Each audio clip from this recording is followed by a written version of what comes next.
नमस्कार दोस्तों। Uttar Pradesh PCS mains परीक्षा के प्रश्न पत्र एक का ही टॉपिक है जनसंख्या से संबंधित। और असिस्टेंट रजिस्ट्रार की परीक्षा में तो अनिवार्य रूप से एक प्रश्न जनसंख्या पर पूछा ही जाता है।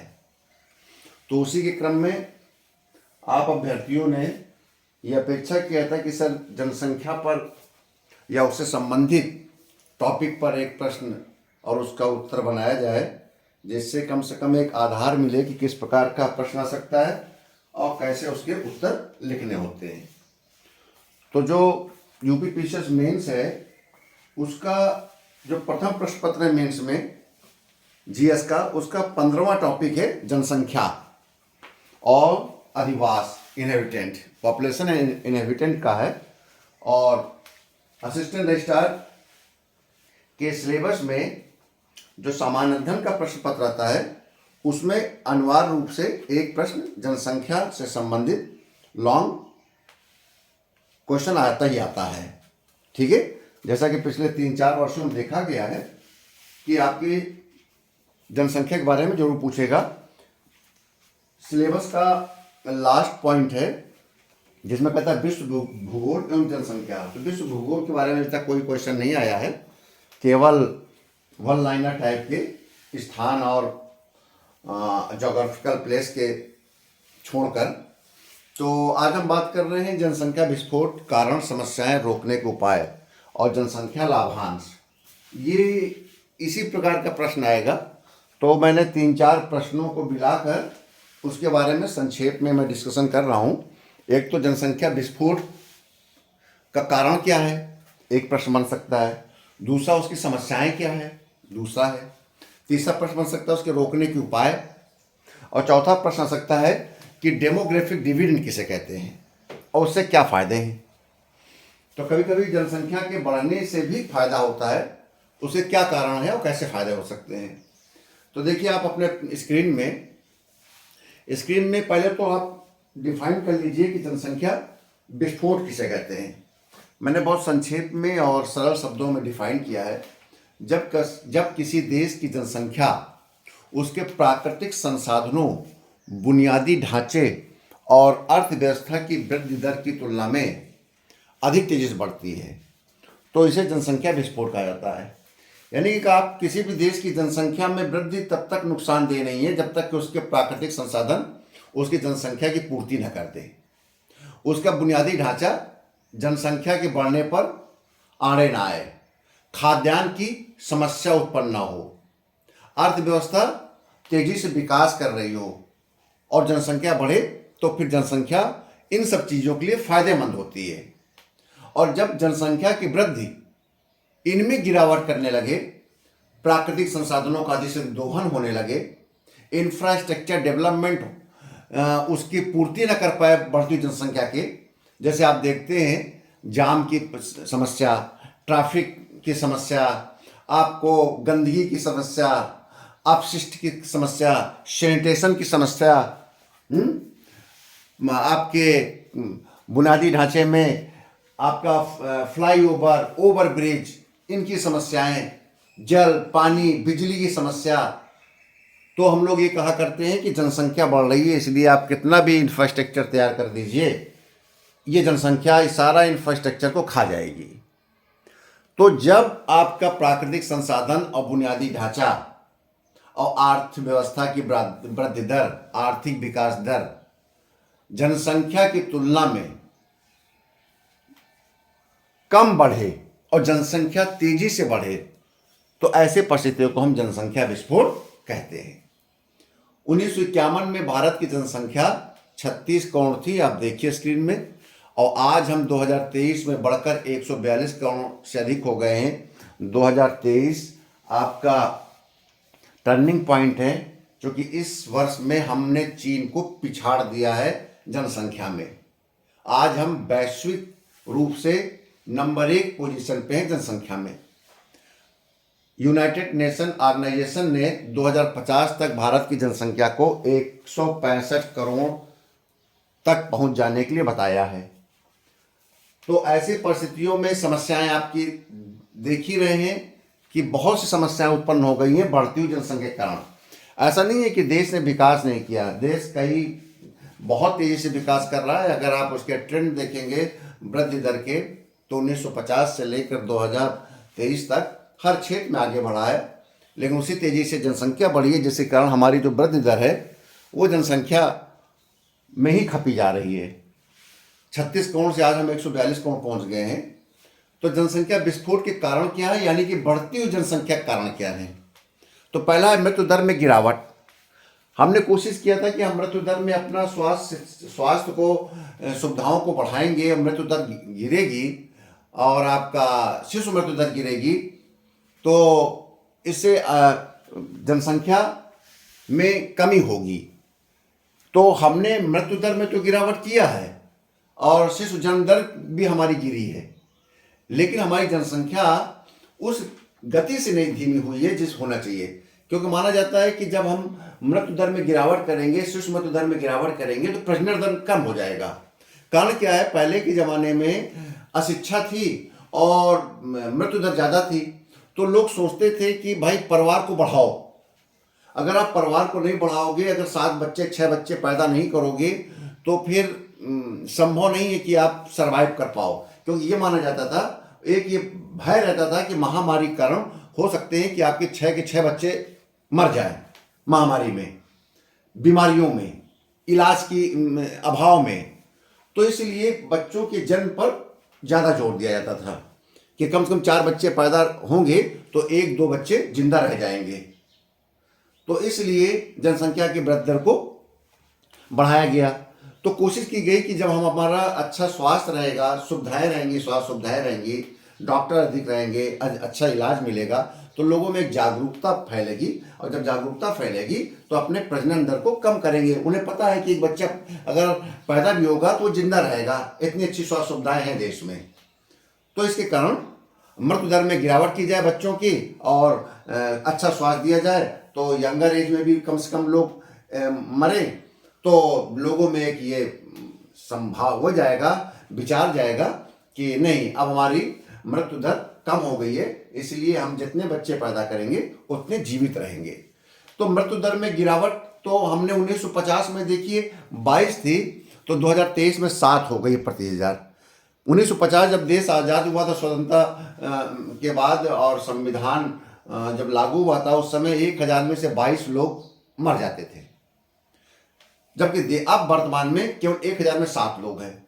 तो मृत्यु दर में गिरावट हुई, जिसके कारण जनसंख्या बढ़ी है।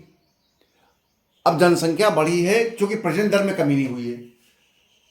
प्रजनन दर में उस स्तर पर कम हुई है जिस स्तर पर हम टारगेट किए थे। जैसे उच्च प्रजनन दर, आज भी टोटल फर्टिलिटी रेट 2 है। मतलब कि एक व्यक्ति, एक परिवार, एक युगल 2 बच्चे पैदा कर रहा है, और ये हमारा लक्ष्य भी था। 2.1 का लक्ष्य था, हम 2 तक पहुंच गए हैं। लेकिन अभी भी जिस दर से, गुणोत्तर दर से हमारी जनसंख्या बढ़ चुकी है, उस दर से 2 भी हमारा उच्च प्रजनन दर है अन्य देशों की तुलना में।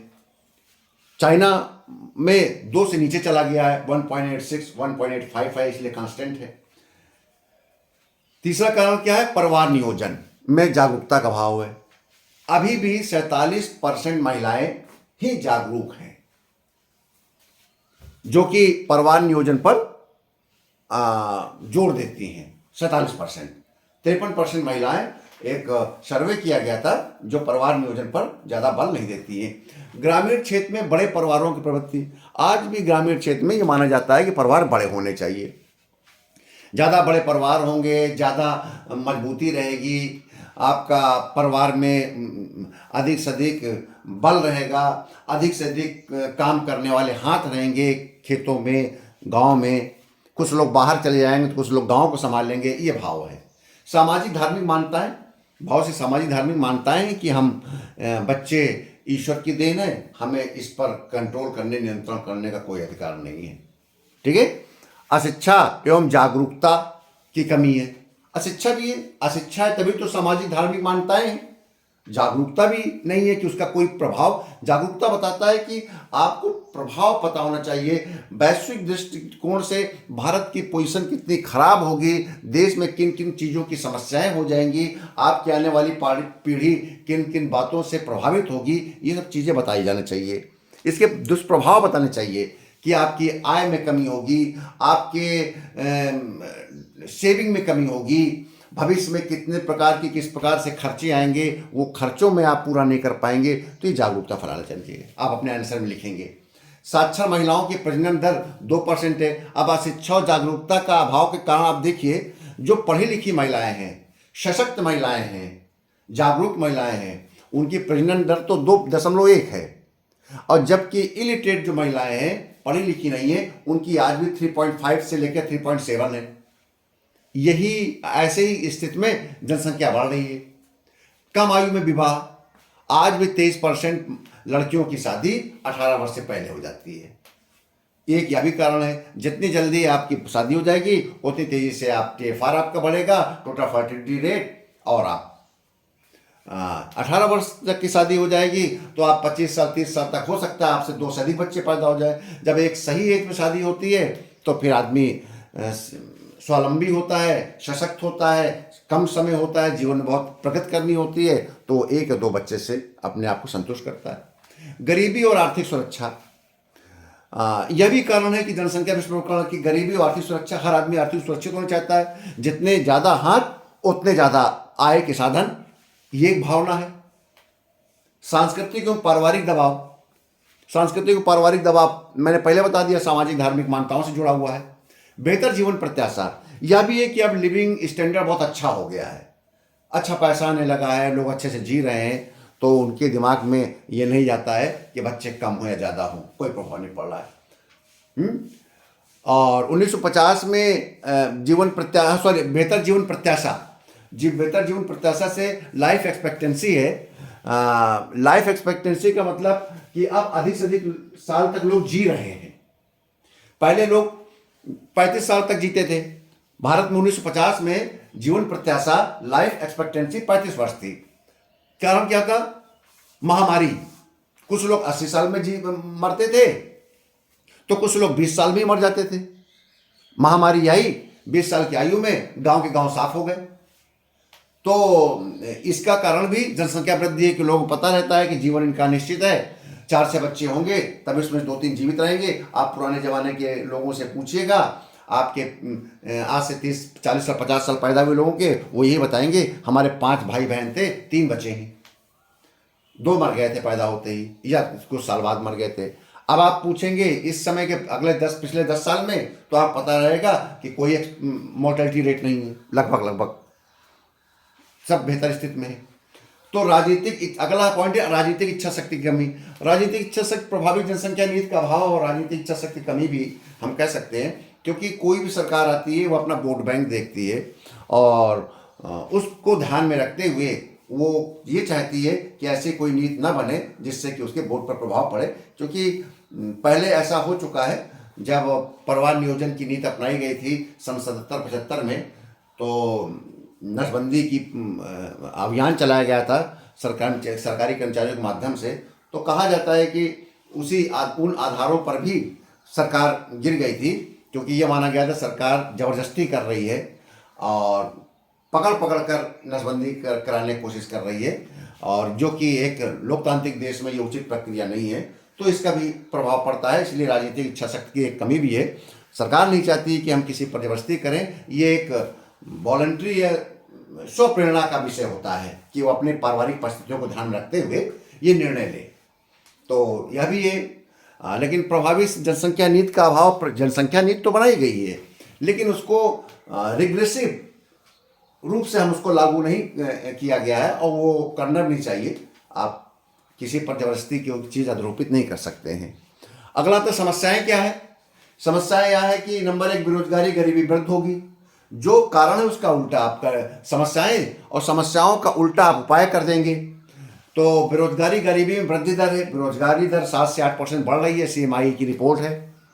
आपको पता होना चाहिए कि हमको 78 लाख रोजगार हर वर्ष चाहिए। जब जनसंख्या बढ़ेगी तो रोजगार चाहिए होगा, और रोजगार के लिए हमारे पास संसाधन सीमित है, प्राकृतिक हैं चाहे आपके मानव निर्मित संसाधन है, सीमित है। प्रति व्यक्ति आय में कमी हो जाएगी, जनसंख्या ज़्यादा होगी, रिसोर्सेस कम होंगे, कमी होगी। आपके इसके अलावा पर्यावरण प्रदूषण में वृद्धि होगा। भाई कम जगह पर ज़्यादा लोग रहेंगे, डेंसिटी बढ़ेगी, तो वहाँ पर समस्याएं आएंगी। महंगाई में दर में वृद्धि होगी, लाइन वो क्या कहते हैं कि डिमांड एंड सप्लाई का अंतर आ जाएगा। बढ़ती जनसंख्या संसाधनों की आपूर्ति नहीं कर पाएगी, तो जो व्यक्ति उसको परचेज कर पाएगा वो परचेज करेगा संसाधन अभाव के कमी कारण, इसलिए महंगाई बढ़ेगी। सामाजिक असमानता बढ़ेगा, गरीब गरीब होता जाएगा, अमीर अमीर होता जाएगा। ठीक है, आज भी 77% संपत्ति 10% लोगों के पास है। अपराध वृद्धि होगी, जब आय के साधन होंगे, बेरोजगारी बढ़ेगी, जनसंख्या बढ़ती जाएगी, एक एक घर में ज्यादा से ज्यादा लोग होंगे तो क्या करेंगे? अपराध करेंगे। कृषि भूमि और प्राकृतिक संसाधन कमी, ये जस्ट बात है। 1960 में एक व्यक्ति के पास 0.5 हेक्टेयर जमीन आती थी, आज 2022 में 0.1 हो गया है।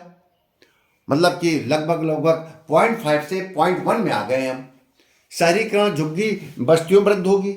आज भी मुंबई की 42% जनसंख्या झुग्गी बस्तियों में रहती है। वित्तीय असमानता होगी, आपको मैंने बता दिया। 70% संपत्ति 10% लोगों के पास है और 90% लोगों के पास 23% संपत्ति है। सार्वजनिक परिवहन और यातायात समस्याएं आएंगी, पहले बता चुका हूं। जनसंख्या विस्फोट का मुख्य कारण ये होगा। घरेलू बचत दर में कमी आएगी। अभी जो सेविंग हम करते हैं, प्रति व्यक्ति सेविंग जो आपकी, कोई व्यक्ति 100 में से 34 रुपया बचाता था, फिर वो 100 रुपये में से अब आज हम 29 रुपये बचा पा रहे हैं, 5% कम हो गया, जो कि अब तक का मिनिमम है।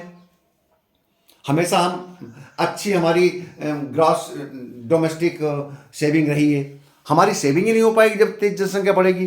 तो आपके 10, 11, 12 कारण ये लिखे हुए हैं। उपाय इसी को अपोजिट कर दीजिएगा। जो आप समस्याएं हैं इसी को अपोजिट कर दीजिएगा। घरेलू बचतों में कमी करिए, कृषि भूमि के संसाधनों का आप अधिकतम प्रयोग करिए, आपका प्रभावी जनसंख्या नीति को बनाइए। महिला सशक्तिकरण शिक्षा, इसको बहुत बढ़ावा देना है। महिला सशक्तिकरण शिक्षा को अगर बढ़ावा मिल गया तो आपकी TFR ऑटोमेटिक कम हो जाएगा। और इसके लिए क्या करना होगा, सरकार कदम उठा रही है, ऐसा नहीं है। जनसंख्या नीति के रूप में भले न उठाए, लेकिन महिलाओं को बहुत मजबूत कर रही है। बेटी बचाओ बेटी पढ़ाओ को लिखो आप, इसमें सुकन्या समृद्धि योजना को लिखिए, आप मुफ्त अनिवार्य शिक्षा लिखिए। विवाह की आयु में वृद्धि के लिए सरकार कदम उठा रही है, कोशिश कर रही है सरकार कि हम 21 साल से नीचे की लड़कियों की शादी नहीं होनी चाहिए। सरकार ड्राफ्ट तैयार किए हुए है। अब ये सब सशक्तिकरण में जितना आप हो उतना लिखिए। महिला सशक्तिकरण एक सबसे महत्वपूर्ण उपाय है जनसंख्या को रोकने के। विवाह की न्यूनतम आयु में वृद्धि करना है, ग्रामीण क्षेत्र में जागरूकता को बढ़ाना है, आर्थिक प्रोत्साहन देना है। जब आप आर्थिक रूप से प्रोत्साहन देंगे तो अधिक आय वाला कॉन्सेप्ट खत्म हो जाएगा। धार्मिक और सामाजिक संगठनों का सहयोग लेना चाहिए, NGOs का सहयोग लेना चाहिए, उन्हें बताना चाहिए, जागरूकता फैलानी चाहिए कि किस किस तरीके से जनसंख्या रोक सकते हैं। आप लिखेंगे। अगला है डेमोग्राफिक डिविडेंड। बहुत अच्छा क्वेश्चन है, 50 वर्ष में भी आपकी टिप्पणी आ सकती है, आप रट के या याद कर रखिएगा। ये वो आर्थिक लाभ है जब कार्यशील जनसंख्या किसी देश में अधिक होती है तो उसका क्या फायदा होता है। हमारे देश में इस समय कार्यशील जनसंख्या 68% है, यानी कि 15 से 64 साल के बीच जिस आयु के लोग काम करते हैं, 15 से 64 साल के जो लोग हैं वो देश की कुल आबादी में 68% है। इनका अगर हम अच्छे से अच्छा प्रयोग कर लें तो ये देश बहुत विकास कर सकता है। वो कहते हैं कि डेमोग्राफिक डिविडेंड का कैसे इस्तेमाल करें, तो इन 68% का इस्तेमाल करना है। अगर इनका इस्तेमाल ना कर पाए तो जो बुजुर्ग व्यक्ति हैं 65 साल के ऊपर, वो डबल हो जाएंगे अगले 10 साल 15 साल के अंदर। इसलिए हमको इनका प्रयोग करना है, इनके फायदे लेने हैं। इसीलिए देश में आर्थिक विकास में तेजी आएगी तब श्रम शक्ति का विस्तार करना चाहिए। जितने ही 68% लोग हैं इनको नवाचार, स्टार्टअप, तकनीकी प्रगति करानी चाहिए, इनको स्किल डेवलपमेंट कराना चाहिए। आपका इनको औद्योगिक और विनिर्माण पर इनको लगाना चाहिए, इनको प्रमोट करना चाहिए कि महिला सशक्तिकरण में ये भागीदार अधिक से अधिक करें। तो ये आपके अगर ये 68% लोग निम्न ये जो आपके हमने लिखे बिंदु, इसमें अगर सहयोग करेंगे, ये गरीबी उन्मूलन में सहायक हो सकते हैं, क्योंकि ये काम करने वाले लोग हैं। वैश्विक आर्थिक शक्ति बनने की संभावना हमारा बढ़ा सकते हैं अगर ये सक्रिय रूप से लग जाए रोजगार के लिए। तो ये आपका डेमोग्राफिक डिविडेंड देश के विकास में बहुत बड़ी भूमिका निभा सकता है, क्योंकि ये अक्षम ग्रुप नहीं है, ये सक्षम ग्रुप है, ये मजबूत ग्रुप है, ये काम करने वाला ग्रुप है। ये ग्रुप लग जाएगा तो हमारे देश का इंफ्रास्ट्रक्चर में सुधार हो जाएगा। तो मैंने डेमोग्राफिक डिविडेंड के बारे में बता दिया। निष्कर्ष में आप लिखिए, जनसंख्या वह शक्ति है जो सही दिशा में बढ़े तो संसाधन बनती है, लेकिन अनियंत्रित हो जाए तो ये बोझ बन जाती है। महात्मा गांधी ने ये लाइन कहा था। तो मुझे विश्वास है कि आपको जनसंख्या विस्फोट समस्याएं रोकने और डेमोग्राफिक डिविडेंड के बारे में जानकारी हो गई होगी। और मेरे इस वीडियो और मेरे इस चैनल को लाइक करिए, सब्सक्राइब करिए। जो बच्चे पीसीएस की तैयारी कर रहे हैं, प्री की तैयारी कर रहे हैं, मेंस तैयारी कर रहे हैं, उनको मेरा चैनल कंपटीशन एंड मोटिवेशन को सब्सक्राइब करने के लिए मोटिवेट कीजिए। ये बहुत ही सहयोगी और सफल आपका वीडियो चैनल है, यूट्यूब चैनल है, और इससे आने वाले नवयुवकों को या कंपटीशन तैयारी करने वाले बच्चों को बहुत फ़ायदा मिलेगा। बहुत बहुत धन्यवाद।